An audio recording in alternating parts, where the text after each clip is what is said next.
There are beings on this earth you were never meant to see, not because they don't exist, but because the world is not ready to face what they reveal. For centuries, Gog and Magog, Ya'juj and Ma'juj, have been dismissed as myth, metaphor, or ancient fear, yet sacred texts insist they are real, hidden by design, sealed away as one of the greatest signs of the end times. The question is not whether modern science has failed to find them, but whether it was ever meant to. Satellites scan the skies, drones map the forests, technology peers into space, yet the Earth itself remains largely unexplored, its depths concealed beneath oceans, mountains, and barriers beyond human arrogance. Islamic eschatology does not present Gog and Magog as fantasy, but as a deliberate concealment, a reminder that knowledge is not measured by power and that some truths remain veiled until the moment they are permitted to emerge. And beneath the surface of this ancient warning lies a deeper mirror, because the story of Gog and Magog is not only about a hidden civilization, but about the inner chaos of humanity itself. Unchecked appetite, intelligence without restraint, expansion without wisdom. What waits behind the wall is not just a people sealed away in the earth, but a reflection of what happens when conscience is removed from human progress. This is not a tale meant to terrify. It is a truth meant to awaken, asking whether the greatest danger was ever hidden in the world or always growing quietly within us. Gog and Magog, Ya'juj and Ma'juj, are not the monsters of folklore, not mythical beasts, not creatures born from fantasy or superstition, and not jinn disguised as humans. They are, according to Islamic eschatology and the explicit words of the Prophet, human beings, descendants of Adam himself, bound to the same origin as every civilization that has ever risen and fallen on this earth. Their danger does not come from claws or fangs, but from something far more unsettling, the complete absence of restraint. Described in prophetic traditions with distinct physical traits and overwhelming numbers, Gog and Magog are marked not by mystery but by excess. Excess in reproduction, excess in consumption, excess in violence, excess in destruction. They multiply at a scale that defies comprehension, generations stacked upon generations, appetite feeding appetite, conquest feeding conquest, until their numbers resemble waves crashing endlessly upon the land. Wherever they pass, nothing remains. Villages erased, crops destroyed, resources exhausted, life reduced to silence. Yet the most disturbing truth is not what they do but what they represent. Humanity stripped of conscience, intelligence ungoverned by morality, progress severed from responsibility. Gog and Magog are not alien to us, they are us when wisdom is removed. They are the embodiment of what happens when the human mind advances faster than the human soul, when power is no longer checked by humility, when survival becomes entitlement and dominance becomes identity. In the inner alchemy of this story lies a brutal lesson. Remove conscience, and intelligence becomes destruction. Remove accountability, and humanity devours itself. Gog and Magog are not defined by their origin, but by their condition. A mirror held up to civilization when restraint collapses and appetite becomes law. To understand Gog and Magog, one must understand the barrier that holds them back. A structure so precise, so deliberate, so advanced for its time, that even today it unsettles historians, theologians, and engineers alike. Dhul Qarnayn, a just ruler granted power and knowledge by Allah, did not imprison Gog and Magog with magic, metaphor, or myth. He built a physical wall between two mountains, sealing a passage that had once allowed devastation to spill into the world unchecked. Iron was gathered in vast quantities, stacked until the gap was filled, then heated until it glowed, molten and alive, before being sealed with flowing copper, binding the structure into a smooth, impenetrable barrier, impossible to climb, impossible to break through by force. This was not symbolism. It was engineering, a fusion of material science, strategic geography, and divine permission, executed with precision that defied the era in which it was built. And this is why the modern question, why satellites cannot locate Gog and Magog, reveals more about human arrogance than technological limitation. Because the wall was never meant to be found. What Allah conceals, no technology can uncover. No satellite can pierce divine concealment. No drone can map what is intentionally veiled. No algorithm can locate what was hidden by decree. The wall stands as a reminder that human dominance ends where divine will begins, that not all power belongs to those who observe from above, and that some boundaries exist not to imprison others, but to protect humanity from itself. Modern skepticism asks why Gog and Magog have not been discovered, as though absence of evidence is proof of absence, forgetting that human knowledge barely scratches the surface of the planet it inhabits. Over 95% of the world's oceans remain unexplored.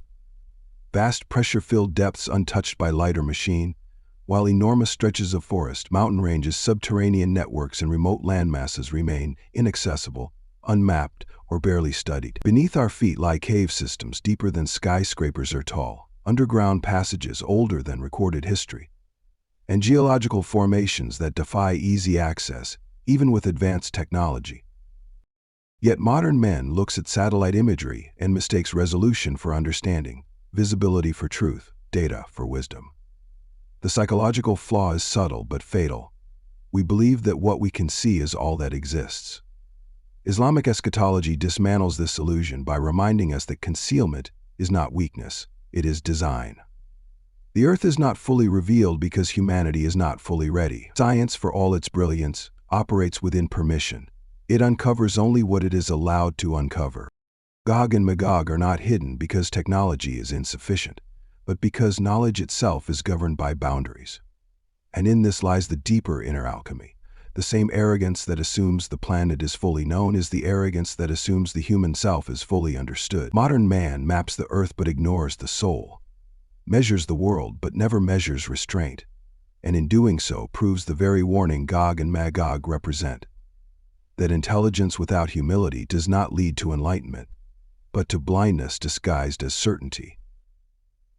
Every day Gog and Magog dig, not once, not occasionally, not symbolically, but relentlessly, rhythmically, obsessively, generation after generation, hands against iron, breath against stone, intention fixed on escape.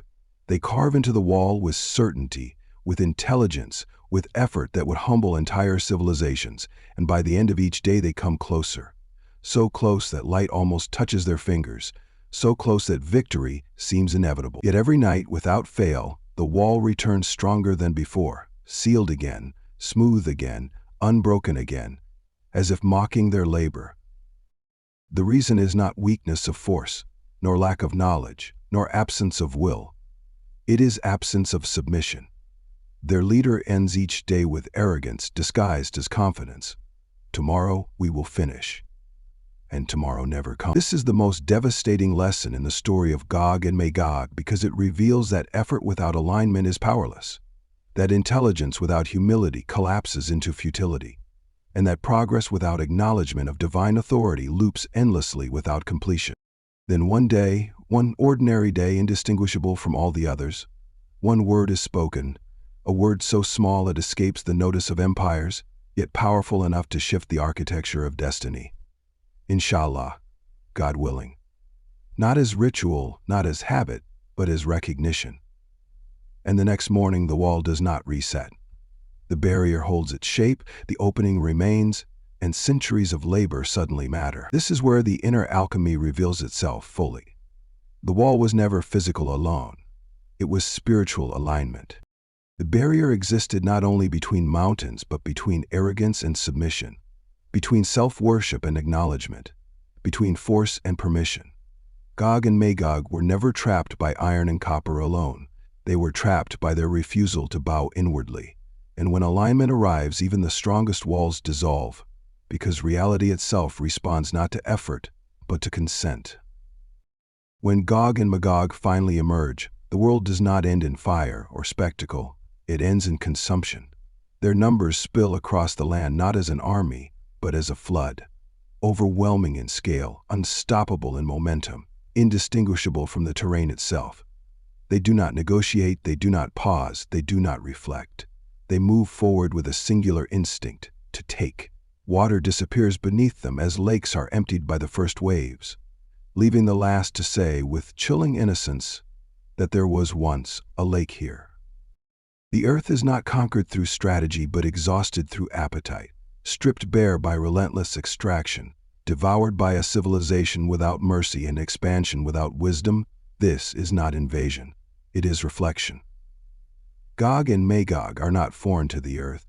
They behave exactly as humanity behaves when limits are removed, when consumption becomes virtue, when growth becomes identity, when the future is sacrificed for the present without hesitation or remorse. Their terror is not dramatic but systematic, revealing a truth modern civilization resists acknowledging. Destruction does not always roar. It often eats quietly, endlessly, until nothing remains. And in this moment, the story ceases to be historical and becomes diagnostic. They are not invaders of Earth. They are the shadow humanity refuses to face, the extreme outcome of unchecked progress, the final expression of intelligence severed from ethics. Gog and Magog show us what happens when the world is treated as infinite, when resources are viewed as entitlement, when power is mistaken for purpose. Their emergence is not a surprise. It is a consequence. After consuming the earth, Gog and Magog turn their gaze upward, intoxicated by dominance, convinced that supremacy over the land entitles them to supremacy over existence itself. They fire arrows toward the sky, not in curiosity, but in defiance, and when the arrows return stained with blood, the deception is complete. They believe they have conquered the heavens, defeated the unseen, surpassed all limits, and proven themselves sovereign over both earth and sky. This moment is not triumph, it is exposure. Because the blood is not proof of victory, but permission for delusion. It is the final psychological test, the ultimate inflation of ego, the point at which arrogance reaches perfection and collapse becomes inevitable. This is the most dangerous stage of power, when belief replaces truth, when interpretation replaces reality, when the ego mistakes allowance for approval. Inner Alchemy teaches that destruction does not begin with weakness, but with certainty. The certainty that no authority exists above oneself. When the ego thinks it has conquered heaven, collapse is already written. Gog and Magog do not fall because they are opposed. They fall because they have fully revealed themselves. Their illusion of power blinds them to the fragility of their condition, proving that dominance without humility is not strength, but delay before judgment. And in that illusion lies the final warning to humanity. The greatest deception is not thinking you are powerful. It is believing that power answers to you alone. When the illusion of invincibility reaches its peak, when Gog and Magog stand surrounded by the ruins of the earth, convinced that nothing remains capable of opposing them, their end does not arrive with thunder, armies, or weapons forged by human hands. It arrives quietly, almost invisibly, through a creation so small it escapes arrogance entirely. A microscopic creature, insignificant by every worldly measure, is sent by divine command, entering their bodies silently, effortlessly, without resistance, ending in a single night what centuries of fear, labor, and destruction could not contain. This is the divine irony at the heart of the story of Gog and Magog. The most violent civilization in human history is not defeated by force, but by fragility. Not by strength, but by permission withdrawn. Their fall exposes the deepest truth of power that humanity repeatedly forgets. That power is never about size, numbers, intelligence, or dominance, but about allowance. Empires rise only because they are permitted to rise, and they fall the moment that permission is revoked. Gog and Magog did not lose because they were weak. They lost because they were complete, fully revealed, fully arrogant, fully detached from humility. And in that completion, there was nothing left to sustain them.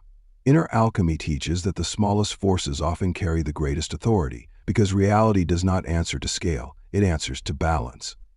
What destroys unchecked power is not opposition, but misalignment.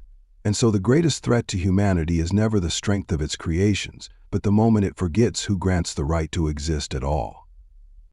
After their sudden destruction, the earth is not immediately restored, it must first be cleansed. The land lies heavy beneath the weight of their bodies, the air thick with decay, the atmosphere burdened by the consequence of excess. And so, once again, renewal does not come through human intervention, innovation, or progress, but through divine orchestration. Immense birds descend, lifting the remains of Gog and Magog and carrying them away, removing the physical memory of devastation from the surface of the world. Then rain falls, Not gently but thoroughly, penetrating every space, cleansing every surface, washing away what violence left behind. This rain does not negotiate with the past, it erases it. And from this purification the earth returns to life, more fertile than before, greener, abundant, healed not by advancement but by removal. This is the philosophical reversal modern civilization struggles to accept. After chaos comes cleansing, not progress. The earth is not healed by acceleration but by stillness. Not by building more, but by clearing away what corrupted balance. In Islamic eschatology, this moment marks a return to harmony, where nature responds once more to its intended rhythm, reminding humanity that creation does not need domination, it needs restraint. Inner Alchemy reveals that the same process applies inwardly. Growth does not begin with accumulation, but with purification. Before renewal, there must be removal. Before peace, there must be silence. And now the story turns inward, because Gog and Magog were never meant to be understood only as a people sealed behind a wall. They are a condition that emerges wherever restraint disappears. They live in appetite without limits, intelligence without wisdom, power without humility. They surface in civilizations that consume faster than they reflect, expand faster than they understand, and dominate faster than they can sustain. The wall still exists, but it is inside you. It is the boundary between desire and discipline, between ambition and conscience, between progress and purpose. Every time restraint collapses, Gog and Magog advance. Every time humility is dismissed as weakness, the wall weakens. Inner alchemy is the recognition that the final battleground is not geographical, but internal, and that the end of the world is not an external catastrophe. It is an internal forgetting. The end does not begin with monsters emerging from hidden lands. It begins when humans forget why they were created, when intelligence divorces itself from responsibility, when power forgets it was never sovereign. This story was never meant to make you afraid. It was meant to make you aware. Reflect, don't fear. Sit with what this reveals about the world and about yourself. If this stirred something within you, leave your insight in the comments, not as noise, but as reflection. Subscribe to Inner Alchemy if you seek understanding beyond spectacle, and share this with those who are searching not for entertainment, but for depth.